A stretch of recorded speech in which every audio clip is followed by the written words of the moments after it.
welcome everybody to our program today. I'm Stephanie Bonder, and I'm on the National Board of Hadassah. I am a past region president for Northern New Jersey, and I have been involved with Evolve, the Young Women's Network, since we first started Stephanie, it. we don't hear you.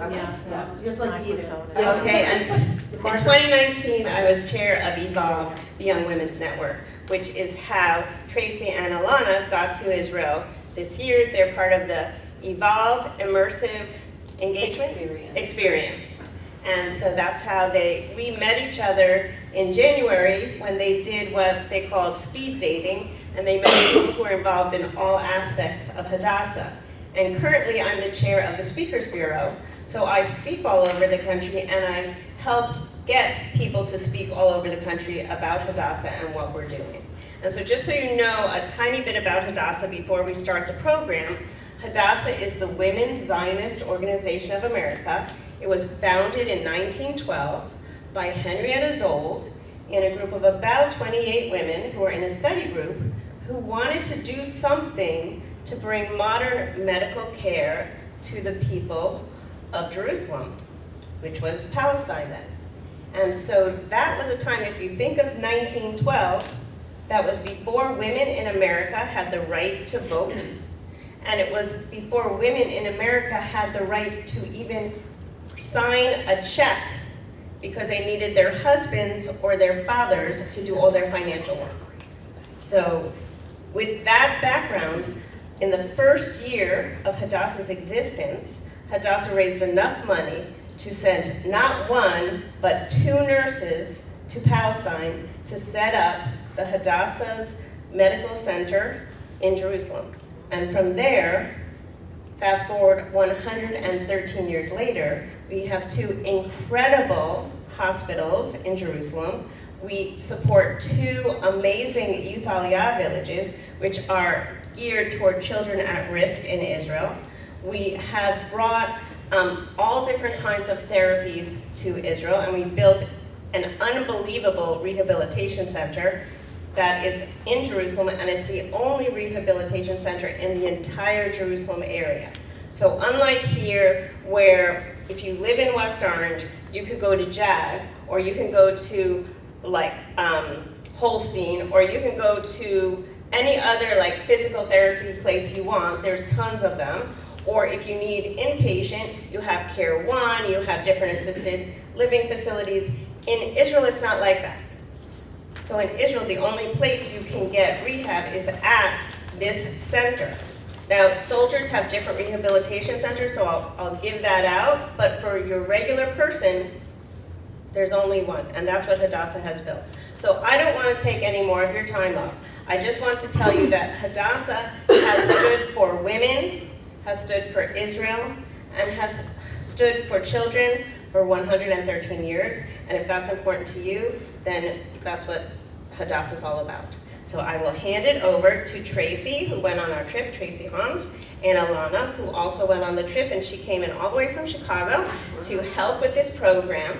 So please, I'm so happy to see you, and let's give them our attention. Thank you. So many of you know that our trip was actually supposed to take place mid-October 2023, right? And we all know what happened, right?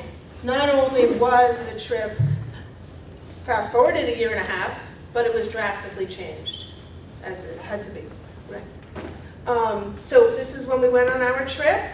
It was on March 9th. Well, let me just back up for a quick second to say that we're going to give this presentation. If there's anything confusing, just flag us. But if there is some more information that you want, if you can hold to the end, we're going to do a Q&A. So, yeah. So the next thing that is so important on our trip is that there were these unexpected lessons that we came across.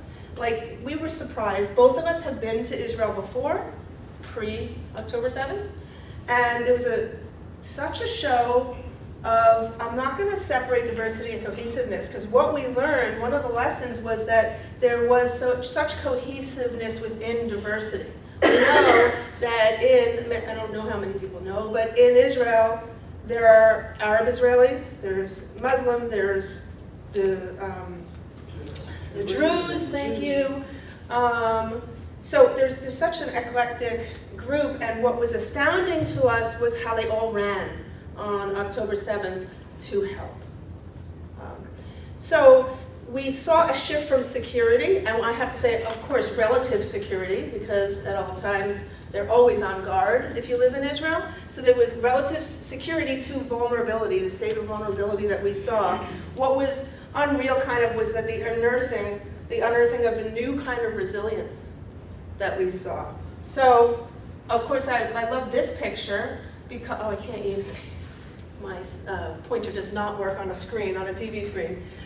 This is a picture of a Palestinian neighborhood in Jerusalem that's really, it just looks so beautiful to me. Oh, okay. It looks so beautiful to me, and I thought the diversity was just fantastic. So, just a note about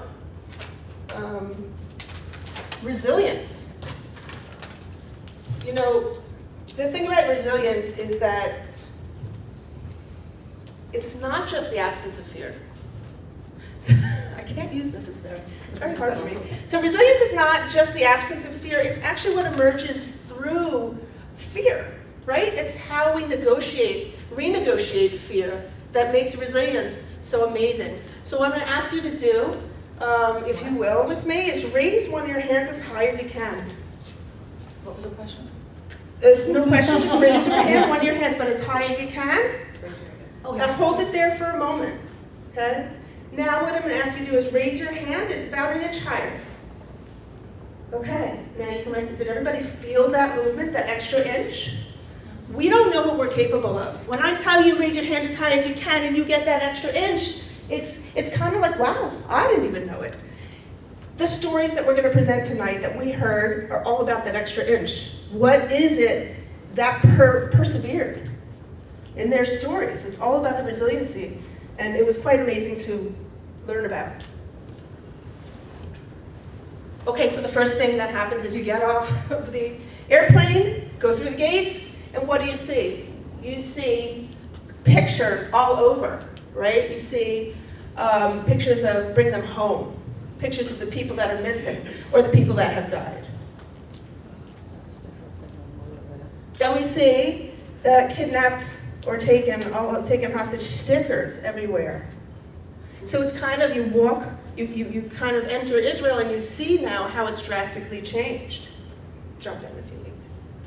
I was going to say, and one of the things that I think is so very, I'll speak up so you can hear me, so very clear is, she mentioned the before, some of us have been there before, but it is truly a before October 7th and an after October 7th, and how the whole country, the sole focus of the whole country is to bring home the hostages. They are all quite united in that thought, first and foremost, before everything else.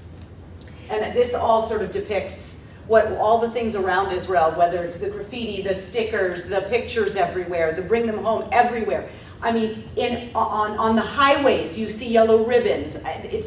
It's all over. Everywhere you look, it is all about bring them home. It reminds me of the unity that we saw post 9/11. So a lot of people stepping out, helping others. And to an nth degree, I think it was even bigger. Right, and you had a smaller population there. In a smaller population, but for example, I live in Chicago. In Chicago after 9/11, it was not as clear as it probably was to you all here in New York, right, or around the New York area. We did not have that type of situation going on in Chicago. Yeah, thank you. So we also had a tour of the street art, and it was remarkable how different it was. They told us that it was all redone after October 7th. And if you look here, you see, can't point. It was don't panic, the IDF will help you. And the thing about IDF protects us. And the thing about it is people had to feel once again protected and connected to the IDF because of the failure that happened on October 7th. But there's so much street art that they also, they have like sort of, was it a QR code, Alana, that you go up to? Yeah, a lot of the street art had QR codes. They were embedded in the graffiti art. and where you could go up to it and it would tell the story of the person who they were doing the graffiti about. So, for example, I'm not sure who this little girl was, but it is possible that that was a little girl who had been killed on October 7th, and the whole idea, or had been taken hostage, and then it would have been a story about her that you could see on your phone. It was, the technology was unbelievable. Yeah, it was also interactive. It moved. Yeah. It was fantastic. It was, so the other thing is, look, it's even on the Bring Them Home, there's a Wait, was that post. Jerusalem or Tel Aviv? This Tel Aviv. Tel Aviv. Yeah.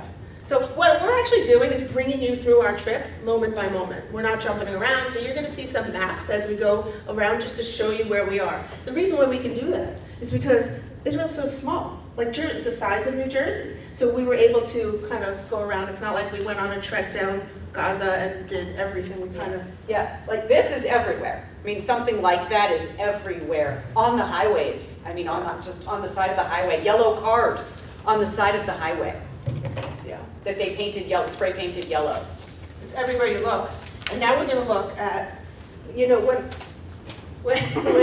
I got off the, when I got to my hotel, my roommate and I were given a tour of the shelter first, like where to go to hunker down if we needed it in the hotel. So all hotels have shelters. But the signs are everywhere. There are more signs, of course, by the Gaza envelope, but we saw so many. So here we start. We started in Tel Aviv. If everyone can see, I can't. Yes, you're my pointer. So the first place that we stopped was Hostage Square. It was one of the most remarkable and well-done things I have seen. That the creations were so impressive. I mean, we've had this in the US. Many of you might have seen the tables, but we also had, like, here you see, like, there's just demonstrations and memorials for all of the people that have either died or that are still held hostage. You are not alone everywhere. And Hostage Square was created originally by the families of the hostages. It is directly across the street from the IDF headquarters. And they were out there pleading for the IDF to find their family members who had been taken hostage. And then it became a place where there was commemoration done, where there was advocacy, where there was remembrance. And they do all kinds of events at Hostage Square regularly. When we were there, I believe it was Havdalah, and there was a big event going on during Havdalah, and a lot of the families came, and friends, and people were speaking. Actually, it wasn't Havdalah. I think it was Purim. It was Purim. They They had a Purim party that we walked yeah. But it is really quite incredible what they have in Hostage Square. Yes, thank you. And the other thing that I'm going to say is, look at what they're doing here. Is they're marking the time that the hostages have been missing, visually. You know, it's just remarkable. It's just almost 100 days since that. Exactly. It's been 3 months. 616. Yeah, we're marking the days in captivity. This is one of my most eerie moments that I had there, because these are actual pictures. I wish I could make it bigger for you, of each hostage's eyes on a chair. And when they wanted to talk to their children, I was told that they turn the chairs and they have them watching the events. I'm saying children, but their family members and their friends, you know. And then, of course, they have a curtain that they kept this behind when they didn't want to use the chairs. But it's just such a remarkable way of processing things and, you know, healing. They also had this simulation tunnel. Has anyone been there from the group? Yes. And right, I know you did. You went through the tunnel too? Yeah. I'm a person, if you know me, you know I love simulation, experiential. This was just this whole Hostage Square experience was fantastic. So you're going to see a video of someone walking through the tunnel, and it was when it was just built. It wasn't with all of the graffiti on it from the family members and friends to bring them home. But it's a pretty interesting tunnel. Let's see if this works. Oh, so it's obviously simulating the caves in Gaza, right? The tunnels. The tunnels.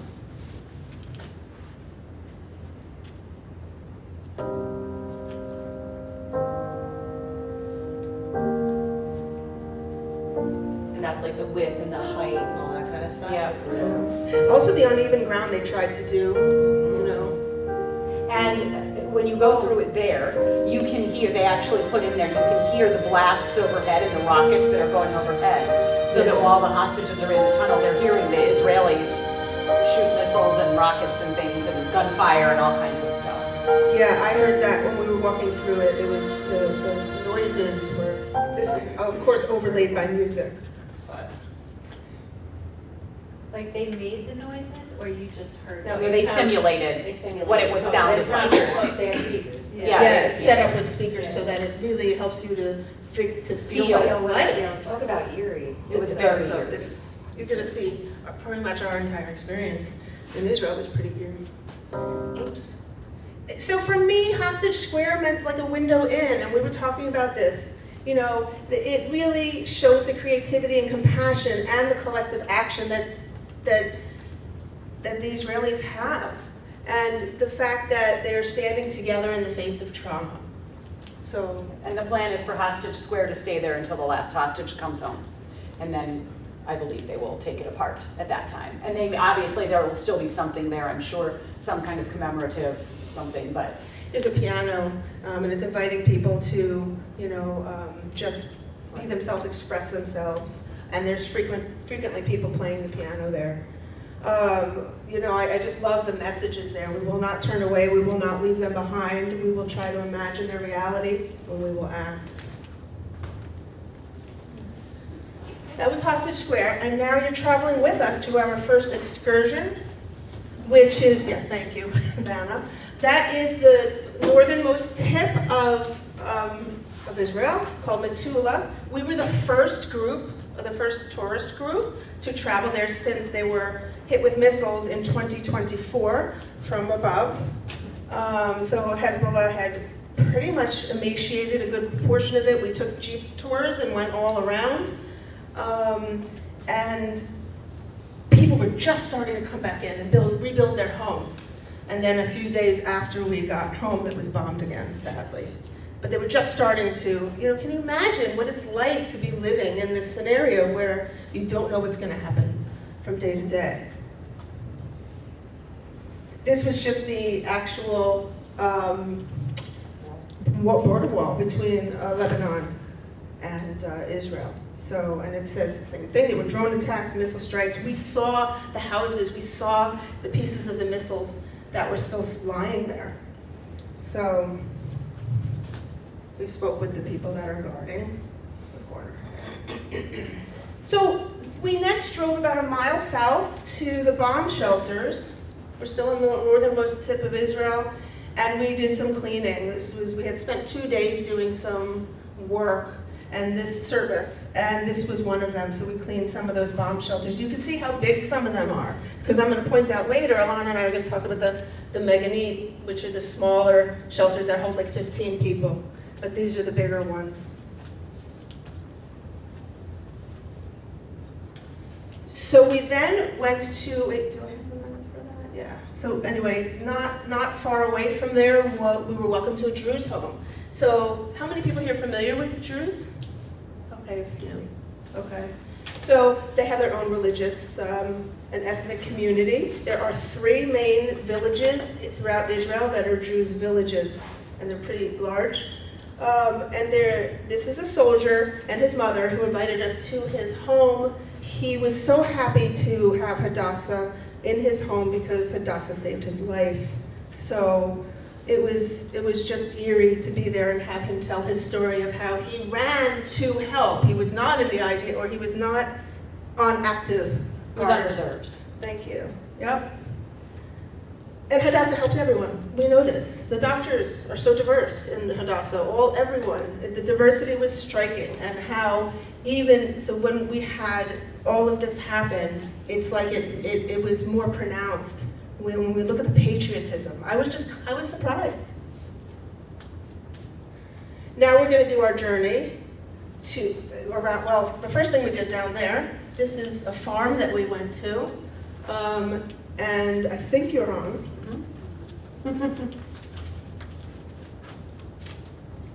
Oh yeah. This is really interesting. This is a place called the Salad Trail. And the Salad Trail used to be a place that people would go to take tours when they were in that area. Did you go to the Salad Trail? Yes. Yes. That's amazing. Yes, and this lovely man hosted these tours, and this was his livelihood. They would bring people in, show them how Israelis would farm, and they would have farm-to-table things for lunch. The wife cooks a beautiful meal that we got to participate in, from the chickens on the farm, and the tomatoes, and the cucumbers, and everything else that they grow, we got to eat. And they have had to switch gears. They now talk about their day on October 7th because they are desperate for tourism and they are looking for ways to continue to make money for their family. So this was it was just super interesting. The gentleman that owns the salad farm, you can see this chair here, and he tells the story about how the day before October 7th, the family was together for a meal, and his two grandsons broke this chair, and they got into trouble, and they went to their room. They were sent to their room because they broke a chair. The following day was October 7th, and that chair saved their lives, because without that leg that had broken off, they were able to jam it into the door of their safe room to keep the door closed and to keep out the terrorists. At the same time, and the man from the salad farm and his wife were WhatsApping, Israel WhatsApps. We're very behind the times here in the US. But they were WhatsApping with each other. That's what everybody was doing in the country that day. And the son and his wife were with the two boys in their safe room, messaging with his daughter-in-law's sister and their husband. And they went dark. The daughter-in-law's sister and the husband on another part of the farm. They had 10-month-old twins. Essentially, that family was shot through the wall. The father and the mother were shot through the wall, which is why they went dark on WhatsApp. The 10-month-old twins were found alive on the bed. The community had been hearing them cry and scream, and nobody could do anything about it. It was 14 hours went by. This is a very interesting story because the IDF soldier who ended up finding and rescuing these twins, and then they were sent to live with this family, the salad farm, the people from the salad farm, and that he now has 4 grandchildren instead of 2. But I was at an IDF event, Friends of the IDF event, about 10 days ago, and there were speakers from Israel who were there, one of them being the wife of the IDF soldier who had saved the twins. So full circle for me, it was really interesting. He was killed. He was killed a few weeks later after saving those twins. So everybody just has these stories that you just can't even fathom. And I think that's kind of what we saw everywhere, that people are so resilient, and at the same time you cannot quite imagine how they got through that particular day. They talked about watching the soldiers' boots right there on that farm, watching the soldiers' boots go along, and they could see it from like the cracks of their safe rooms. So that was that particular story. But now the salad farm is thriving-ish. Again, when we were there were some tourists going back. I fear that we may be in a situation again right now where there are not as many tourists, and that really affects everybody's livelihood in Israel. Yeah, his big struggle was since October 7th, he didn't have a lot of people coming to his farm. He was really glad to see us, which was a common thing. And everybody. Yeah, everybody was so grateful that we were coming to Israel to celebrate. Yeah, so we're in Jerusalem now. Yeah, I don't think we went anywhere where we didn't get thanked, and thanking them, no matter what we bought, they thanked us. There are 2 hospitals in Jerusalem, Ein Kerem and Mount Scopus. Mount Scopus is on the Hebrew University campus. And Ein Kerem holds the Gandalf Rehabilitation Center. Mount Scopus holds the Gandalf, and Ein Kerem has the emergency center and the round building. So Ein Kerem has the round building, that's on the left. The picture in the lobby there is Ein Kerem. Yes. And the picture on the right is the emergency room in the parking garage on Mount Scopus. On Mount Scopus, It's sorry. actually not on the Hebrew University campus, it's across the street. They're both on top of Mount Scopus, but it's not the same place. Right, all right, they're right, yes, you're right, they're absolutely right near each other. So what totally blew us away when we went to and we saw the the emergency room that is part of the parking lot. You actually go down into a parking lot like you can imagine, and all of a sudden it opens up into what was, I think they've dismantled it for now. They said they only use it when they need it, so they were going to be pulling things out of there for now. Well, I was there also in March, like Yeah. a week before you. I was there March 6th. And it was And there. on March 6th, it was still there, but they were talking about dismantling it, and that if they needed it again, they could put it together in only Right. 4 hours. However, after that time, we had a lot of rockets from the Correct. Russians, so I So don't maybe they know didn't. if they actually took it apart because the rockets started Right. coming. And actually, that's a picture of Susie Pat Benvenisti, Oh. who is the director of the Hadassah office in Israel, not Tamar El-Ram, who is the director general of Mount Scopus.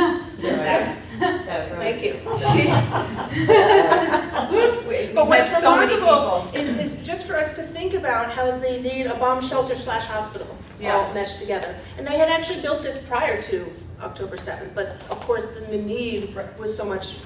Yeah, but it was pretty incredible because the thought that goes behind that, like the fact that the safety is in the parking lot, and you can't even imagine what they had in this parking lot to be able to facilitate a full-blown emergency room when they need to. Also, people with PTSD, which it makes absolute sense if you think about it, when rockets are going over and they need this space, it is particularly good for people who have PTSD, who need a space to be in, who are terrified of what is happening.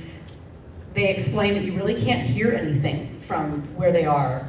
I mean, we wouldn't have known because nothing was going overhead if you could hear, but it is really unbelievable what Hadassah has done with this emergency room, being able to make it up and running so quickly.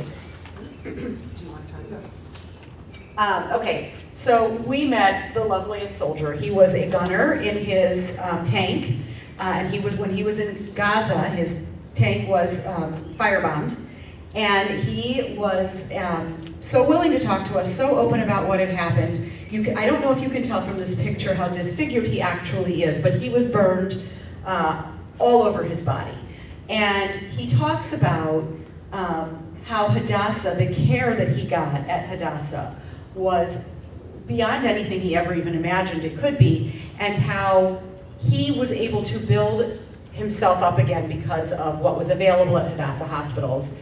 He was just such a wonderful, sweet, kind human, and he was getting full use out of Hadassah's rehab facility, the new facility.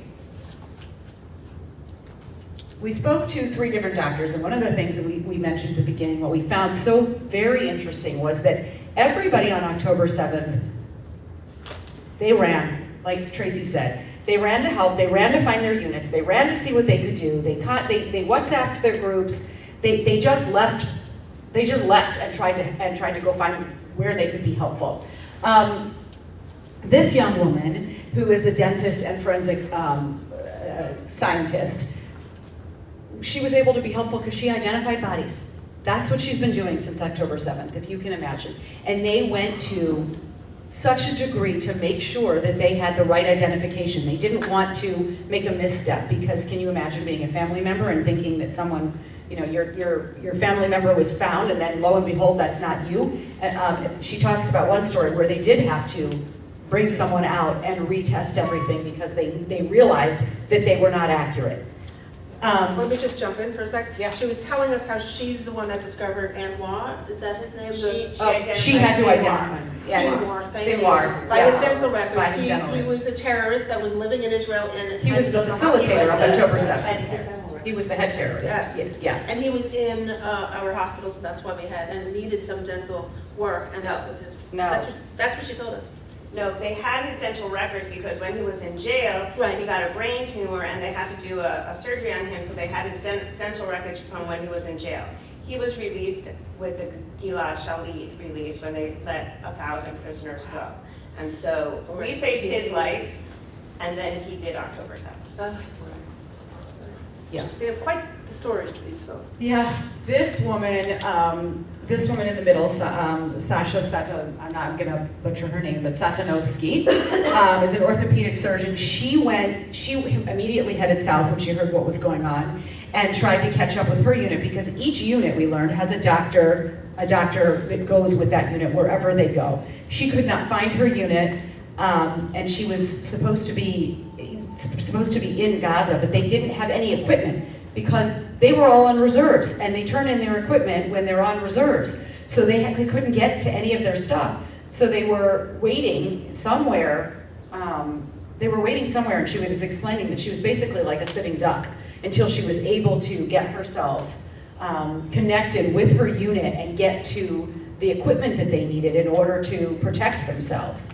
But I think she ended up going, and then she was there for a couple of months. And then Dr. Shiri Ben David, who's the head psychologist at Hadassah, ended up having to completely reorganize her whole program at the hospital because she ended up having not only people with severe PTSD, but people walking into the emergency room, she explains, with a panic attack, which of course isn't actually an emergency, except it became an emergency because they couldn't go back outside. And she had to reconstruct her emergency room in order to be able to house the people who were there because they were having a panic attack. And how that has become kind of more of a permanent issue where they're having to find new space for mental health in the hospitals because it is a much larger situation than it was prior to October 7th. Right, exactly. Okay, thanks. So one of the things I did on our trip was I kept taking snapshots from my phone to figure out where we were, right? And so here's us the following day going to the top of Gaza to Netiv HaAsara, which we're going to talk about, which is a kibbutz that is the closest to one of the entrances of Gaza. And when I snapped it here, you can see in this middle picture, it's just a big round. They scramble the location because it's intermittently scrambled for safety. So sometimes you can't be found. And then we go down towards Rafah, and we go to visit, thank you. And so you see the Gaza envelope here? You can They call it the envelope. Yeah, trace that, thank you.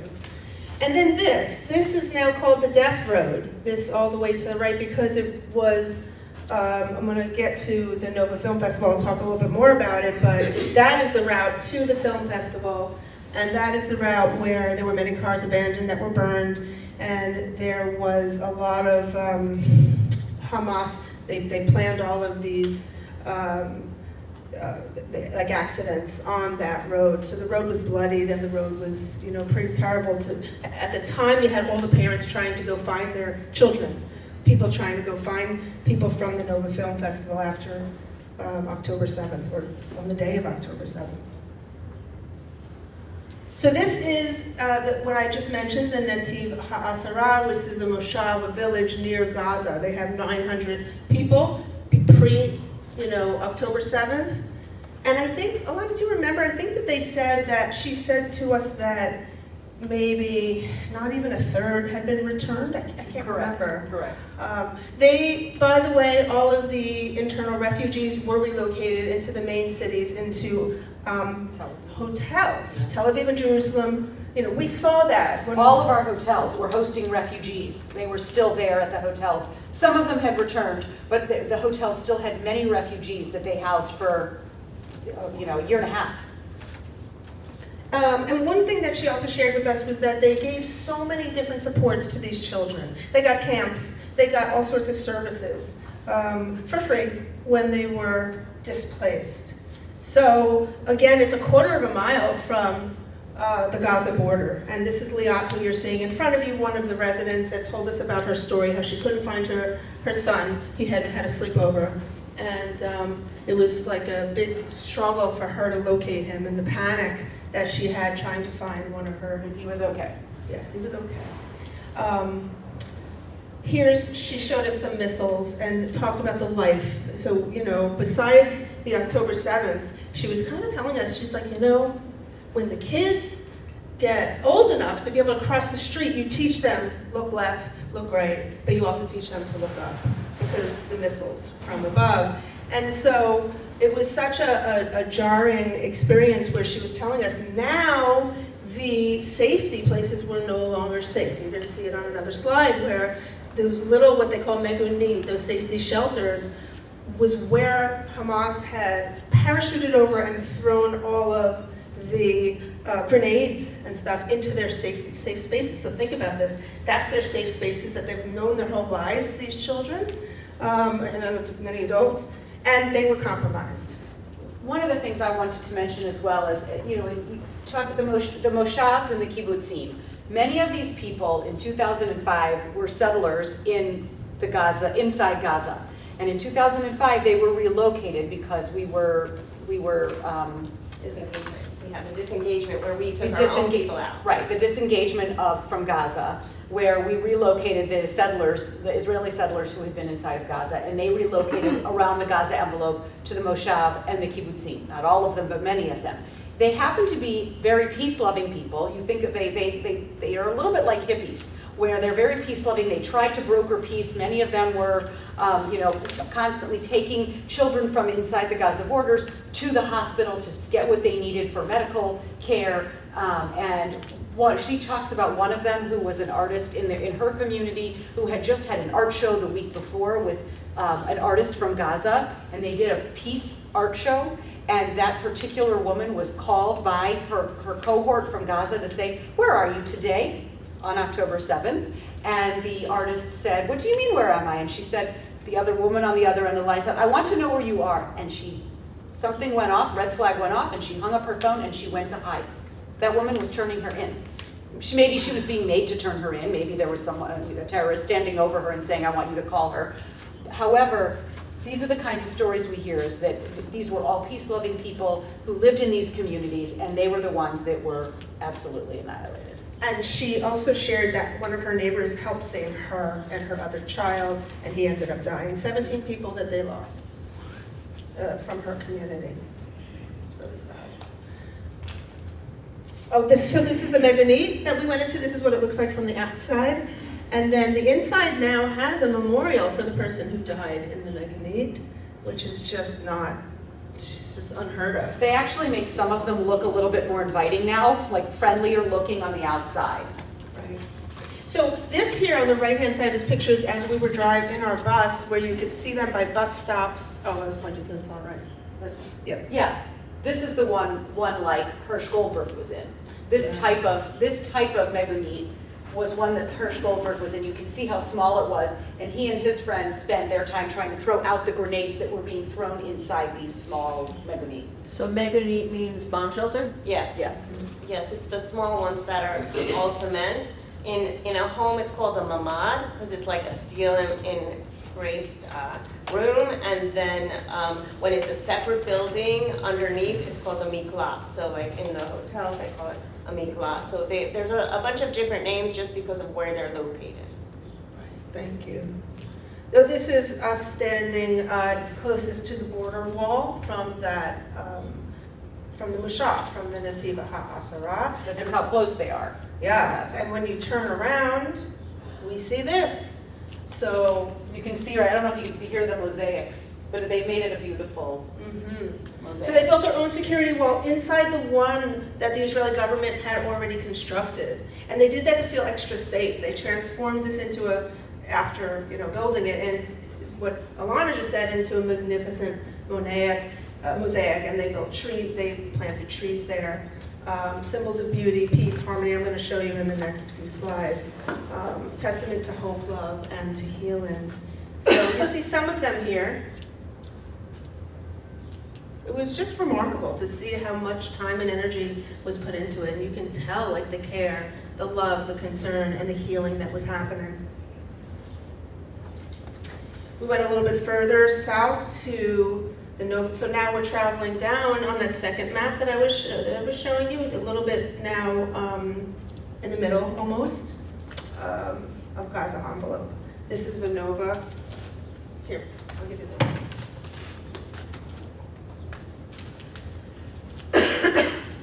This was probably one of the most difficult things any of us have ever seen. If you've been there, Stephanie's been there, you've been there, you know.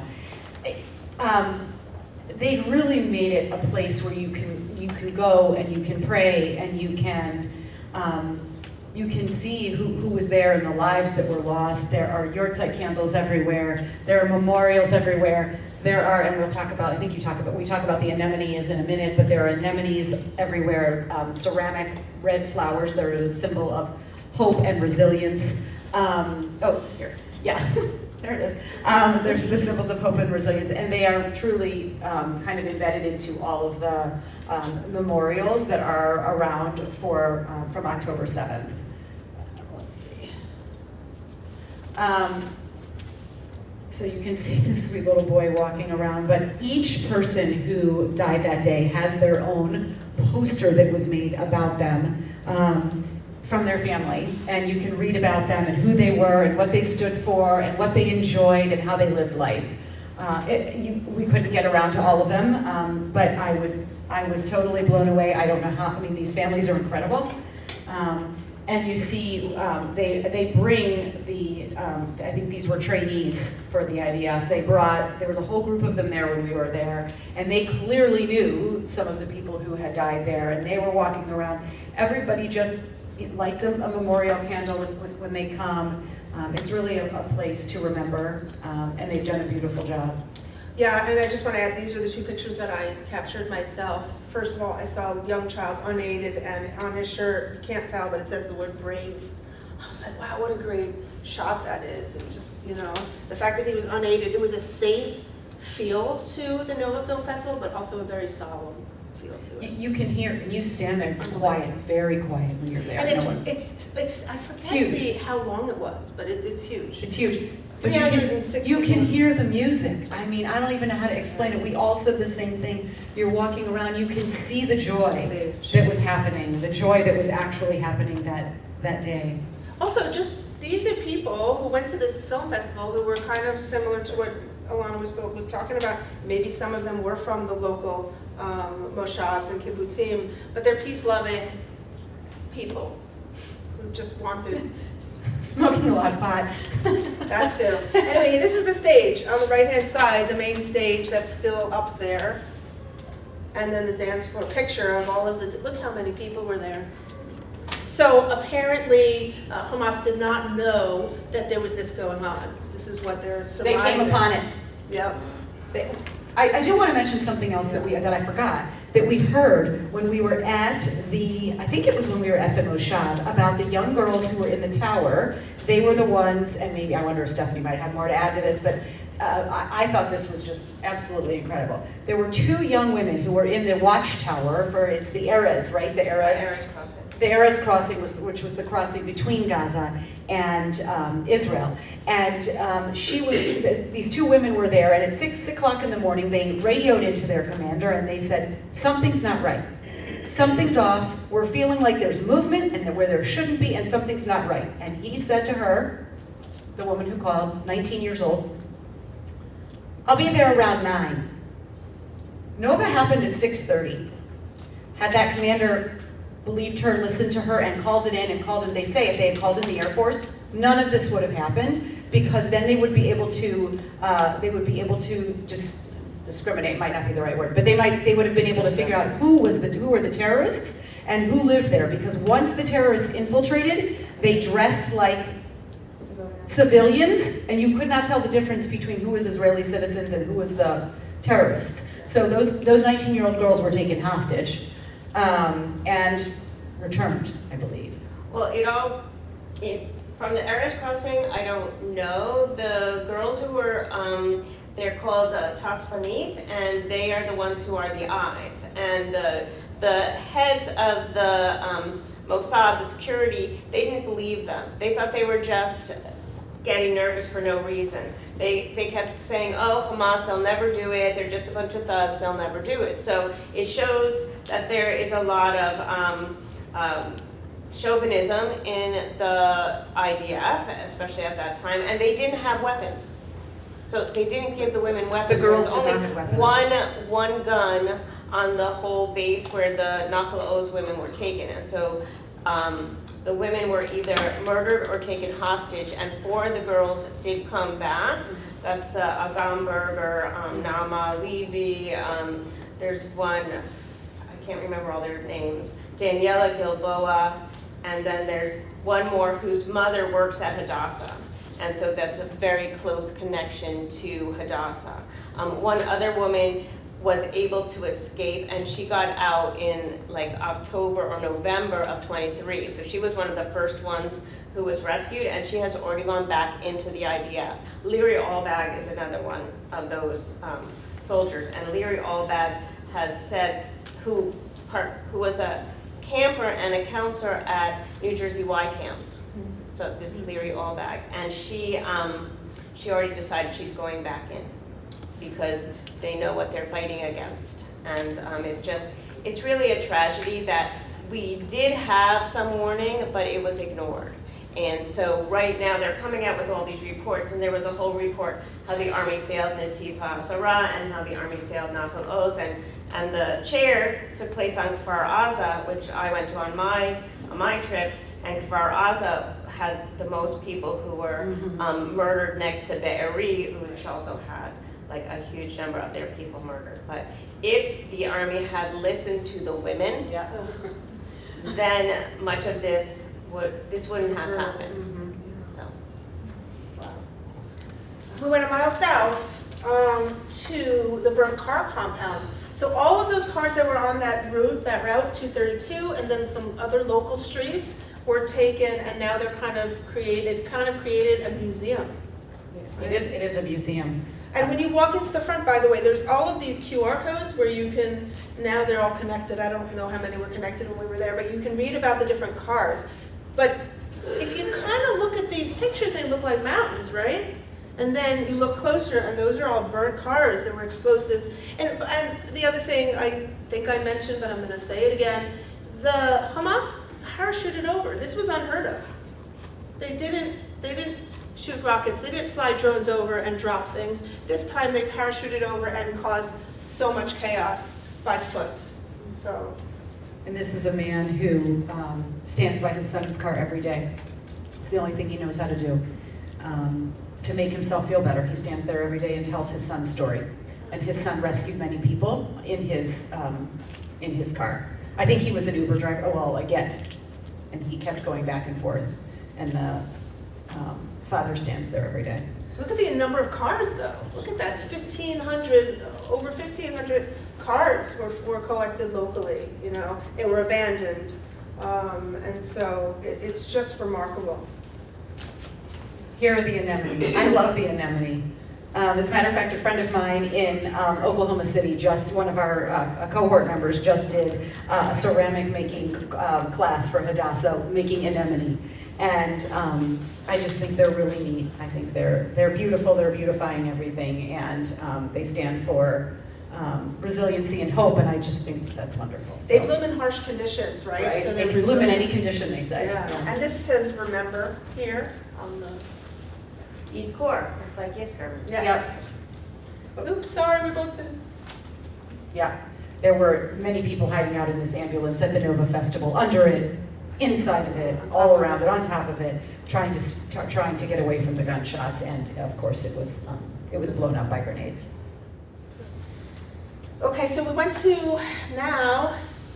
transitioned into the West Bank, where we went to this place here, counterterrorism training at a program called Caliber 3. And it was just remarkable. This man put us in simulations where we would go walking around. Can you tell on the upper right-hand side where there's a market? Like a faux market is what it was. And he would tell us to mill around, and then he would attack us.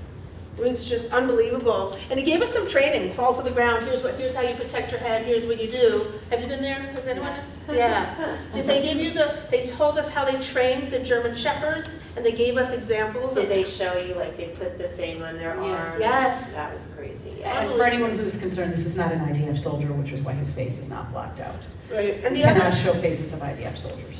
So the other thing that they did is they taught us how to shoot machine guns, but one of the things they did, and we built larger and larger, we got acclimated to shooting these guns, but then he said, we'll give you a little more simulation here. We want you to run around this little track here, you had that too, and then I want you to drop and do some push-ups and or jumping jacks and do some twirls around and then go shoot. So the disorientation. I just love the simulation. I mean, it really put us into being, I know it's not even a quarter accurate, but, you know. You talk about This is one of my favorite places. I work in the world of pediatric mental health, and I just love that they call this the Resilience Center instead of the Trauma Center, because I really think that helps people believe that they're resilient versus thinking just that they suffered a trauma and how do they get out of that. So this is a place that is a center for where they do a lot of therapy, they do a lot of PTSD work, and they have, many of the people who come there are afraid to be outside. And so Hadassah created a garden where it is very shaded by trees. You can see the sky, but just through the trees. And JNF. And with JNF. They will often do therapy out there, and that is their exposure work that they do in order to be able to get outside. And I love this shade tree garden, and I love that they call it the Resilience Center. And they told us how kids were starting to open up once they created, there's something about a circle, there's something about the trees that are covering. Yeah. Let's see. Last night, this is our last night. This is our last night.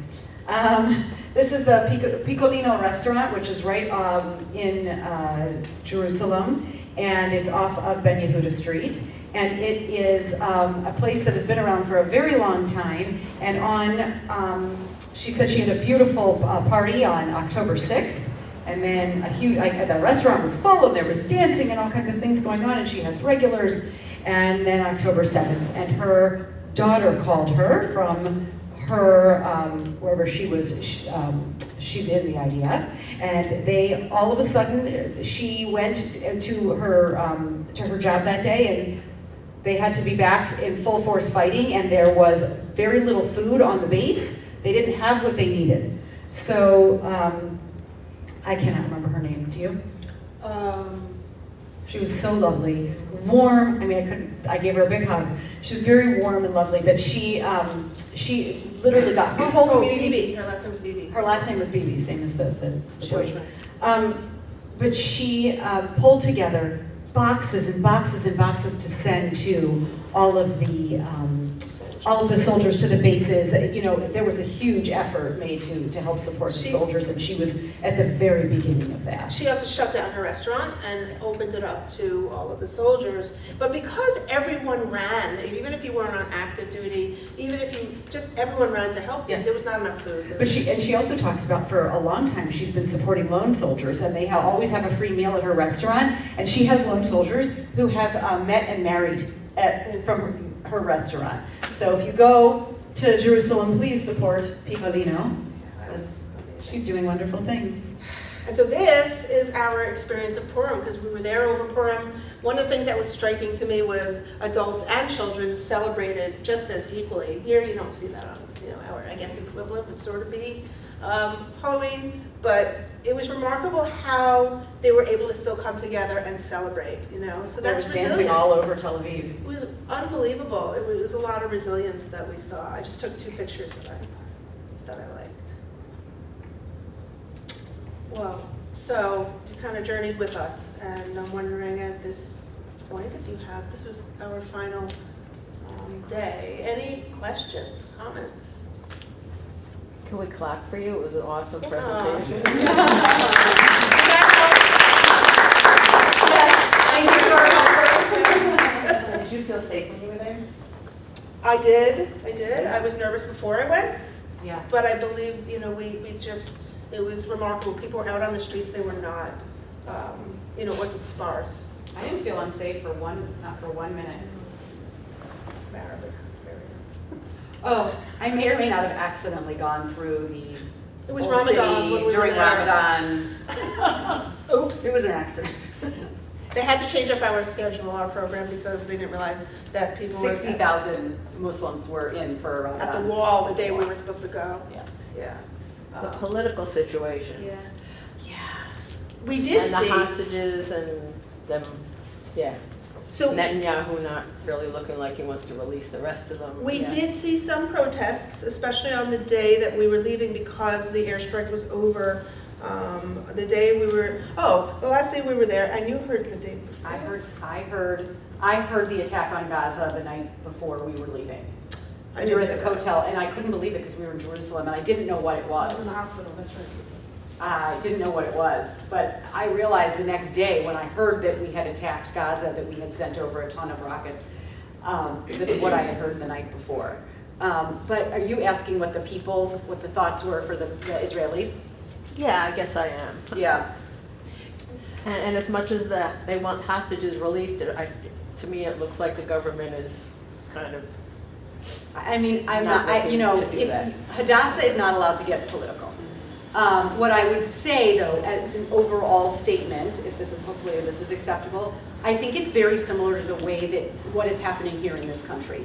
There is such a divide, and who you voted for here you may not agree with what's happening in our government right now, but what do they do? What do they do at this point? They protest like people are protesting here, but there is a huge divide. Even in our speakers, we had felt like we saw some diversity, and in the people touring us around. So that was interesting. I would say the same thing. Yeah, There was you felt diversity. that. Yeah, and I will say we spoke with an Arab Israeli as well, Yeah. who I found him to be one of the most interesting speakers that we had. He's very pro-Israel, and he says that God forbid he were to, and this is not obviously from a government side, but if he were to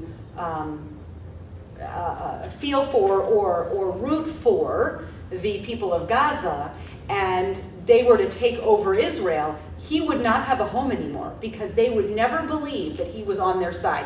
They would always think of him as an Israeli. The only way that he can continue to work and provide for his family and have a safe home is if he is pro-Israel. So it's very much like this country. Very much like his country. How do they feel about, like, there's so much, anti-Israel stuff all over the world now. How do they feel about traveling and going to other countries where they're not wanted? I actually asked a question. I don't know if you have an answer to that. I asked a question the second night. I asked, why does Israel have such a bad reputation? What is going on with the PR in this country that we have such a bad reputation? And the answer was because Israelis are righteous.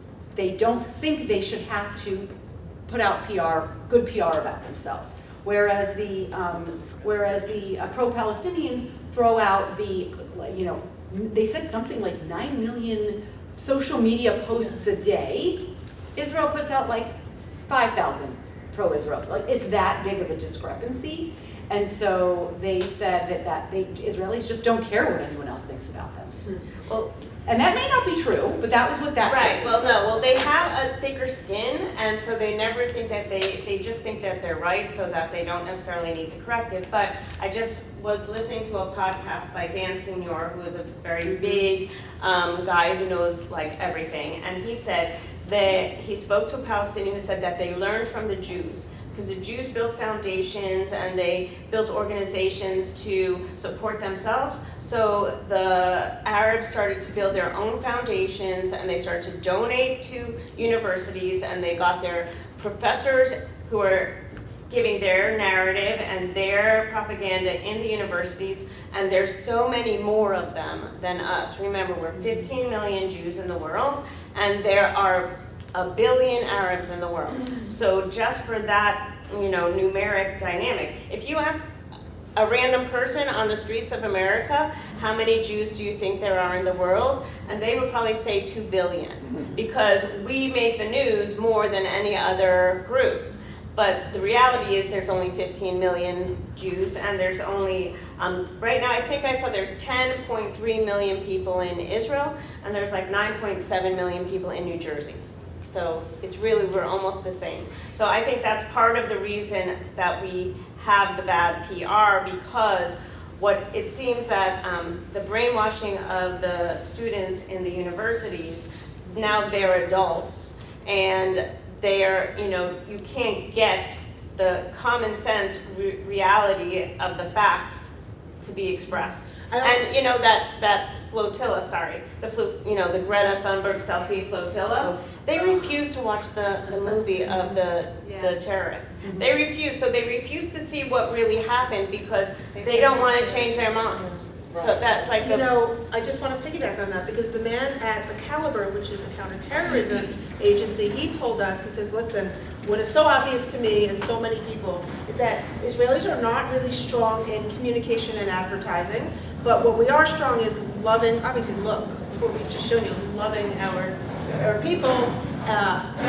valuing life, which not every army, of course, does, but also we talked about how we're good at infrastructure, Israelis, how they're good at science, and, you know, so it was just interesting. And people that go to the counterterrorism place are from all over, not just Israel, and they are, it's just fascinating his feedback from, or his experience that he shared about, he's taught, you know, Arabic groups, military groups to, you know, exactly what our experience was, and he explained how different it was. So it was really a bird's eye in.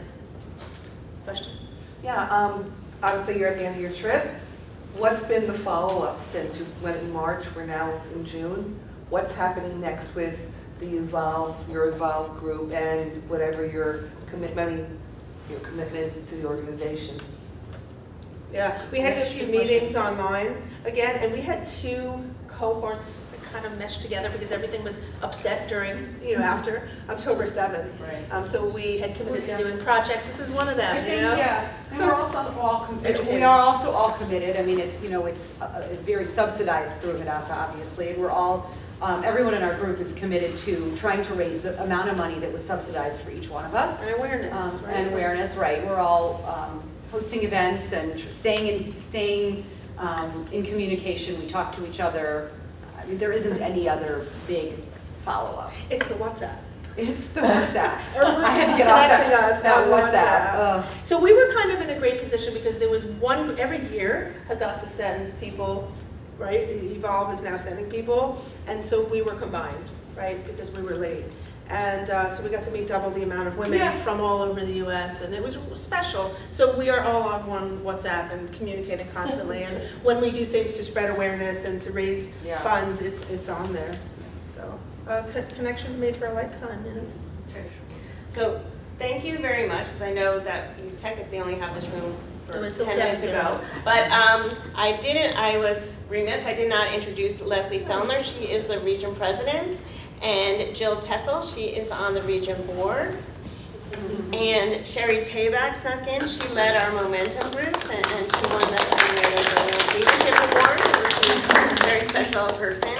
And so that they all help make this possible too. And I think that you guys really were very impacted by your trip, and hopefully that will come back and you'll share and share. And I have a few posters around from my recent trips that I'm going to have to leave shortly after, but you can look through the posters, and it shows the hospital. We also have youth villages, which I guess you didn't get to the youth villages. We did. You but did. We didn't. You didn't get it in. So there's some pictures of the kids from the youth village back there, and the pool and the rehab. So you know, I take also some put time. down some literature if anybody is interested in Hadassah and what we do, if this kind of speaks to you. You could speak to any one of us, and Stephanie here. No. Here. Marty. Marnie, I'm sorry. We do have the room for Oh, okay. I If thought you're you were interested trying to and like what we do, want to become a part of what we do, men too. We have a men's, so our associates group. You can speak to me and Jill and Stephanie and anybody else. We'd be very happy to talk to you about that. And we have some active chapters. Caldwell is active. Livingston has a younger women's chapter that's getting active. And Wayne here is representing. Wayne is here. Dor Hadash, Caldwell and Wayne have done some things together because we're not too far, so it's always a good thing. We do have the room for a little bit longer if anyone has more questions. I have a question for Stephanie, actually. So I know a lot of women who were in the IDF.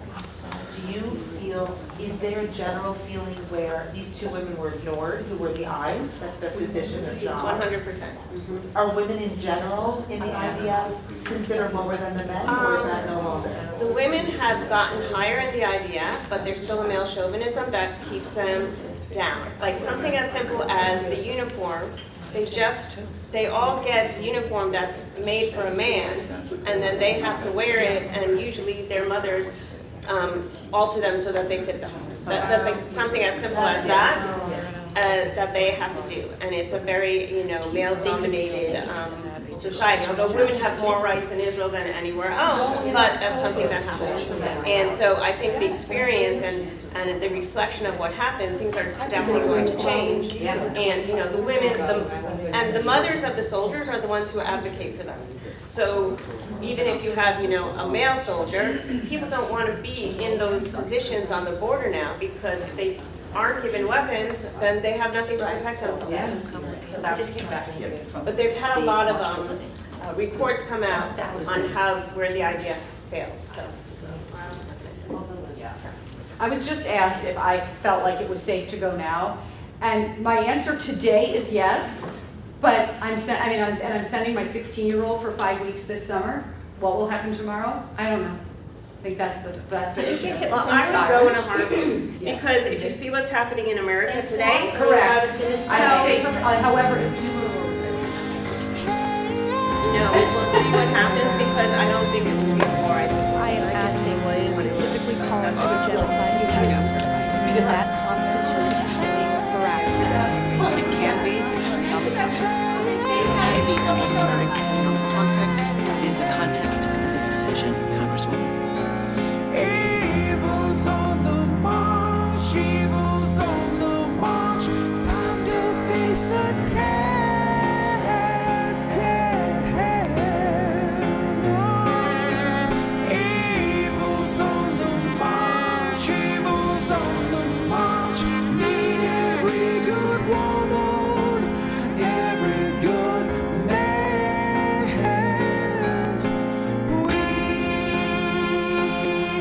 We are now. We are now.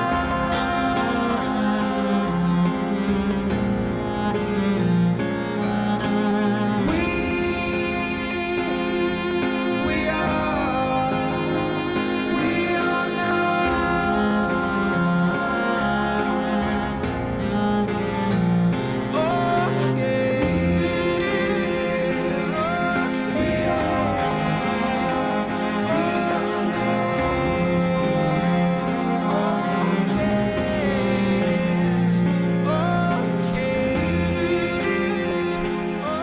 The government took everything from us, except hope.